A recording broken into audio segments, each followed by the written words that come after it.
Rahmatullahi ta'ala barakatuh. Bibigyan po natin linaw sa topic natin ngayon ang tungkol sa pagkapako ni Jesus. Kung sino, sinabi ng Quran, sinabi ng Allah subhanahu wa ta'ala, sinabi ng Diyos na hindi nila napako sa krus Jesus.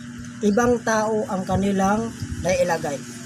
Ito, ating bigyan linaw. Kung kasi sa iba talaga mayroon nagsasabi na si Judas at mayroon namang sabi na kasamahan ni Jesus.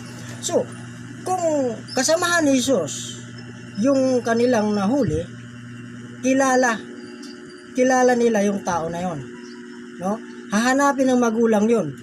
Pangalawa, kung tao yon, ordinaryong tao yon, bakit mayroong dugo at tubig na lumabas sa kanyang katawan? Pangatlo, kung ordinaryong tao yon, bakit siya nabuhay? Bakit siya muling nabuhay? Pangapat, nasaan ang bangkay? Yan ang katanungan, no?